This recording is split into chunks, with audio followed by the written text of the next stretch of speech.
Tu veux animer un cours de théâtre, mais tu ne sais pas par où commencer? Dans cette vidéo, tu trouveras des idées simples, efficaces et ludiques pour captiver tes apprenants dès les premières minutes. Le rituel au théâtre, c'est un moment répétitif au début ou à la fin de chaque séance. Il permet de poser un cadre rassurant, de créer une routine, de préparer le corps et l'esprit à jouer, ou encore de renforcer la cohésion du groupe. Cela peut être un exercice vocal, un jeu rapide ou une posture commune. Voici un exemple d'un rituel. Accueil, 5 minutes. Chaque séance commence par un accueil chaleureux où chaque apprenant est appelé par son prénom et est invité à entrer dans le cercle des acteurs.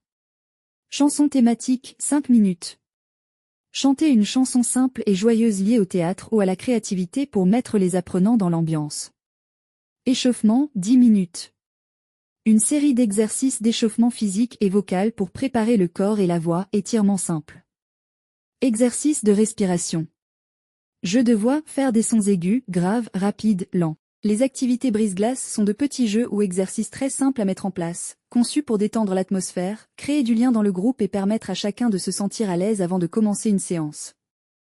Voici quelques activités brise-glace. Le jeu des prénoms. Chaque apprenant dit son prénom en ajoutant un geste ou un son unique. Les autres apprenants répètent le prénom avec le geste son. Le jeu des émotions, les apprenants se placent en cercle et l'enseignant annonce une émotion, joie, tristesse, colère, surprise, etc. Chaque apprenant doit exprimer cette émotion par une posture ou un visage. La chaîne d'histoire en cercle, un apprenant commence une histoire par une phrase.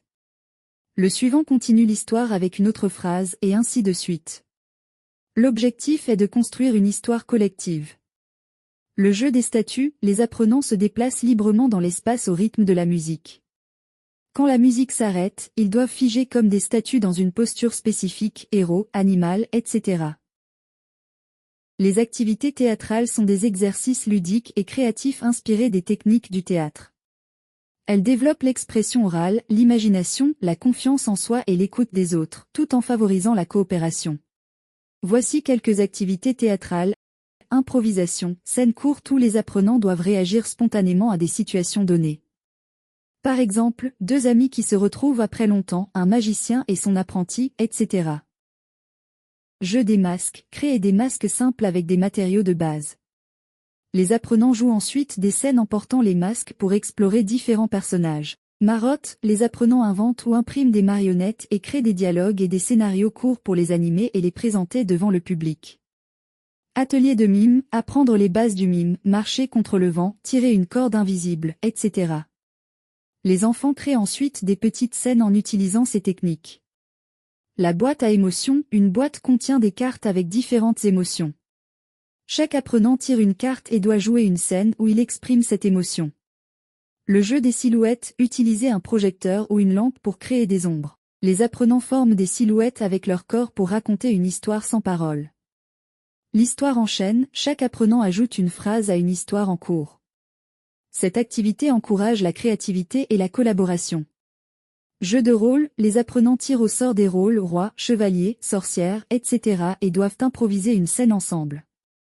Tableau vivant, les apprenants recréent des scènes célèbres, peintures, photos, scènes de films en utilisant uniquement leur corps et leurs expressions. Les sons de la nature, utiliser des instruments ou des objets pour recréer des sons de la nature, pluie, vent, animaux, et inventer des scènes autour de ces sons. Le jeu des accessoires, les apprenants tirent un accessoire au hasard, chapeau, écharpe, bâton, et doivent improviser une scène où cet objet joue un rôle central.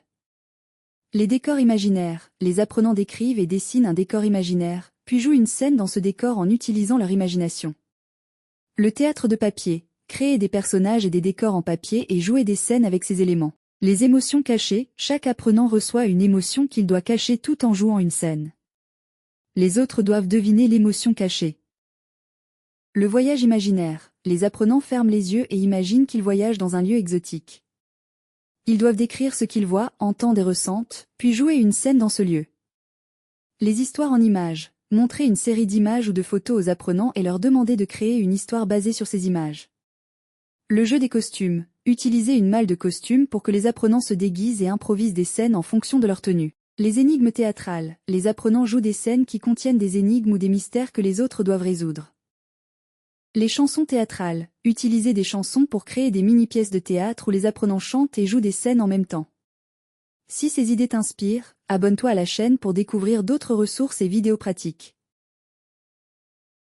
Tu trouveras encore plus d'idées pour animer des ateliers ludiques, pédagogiques et créatifs sur le site lesfichespratiques.com.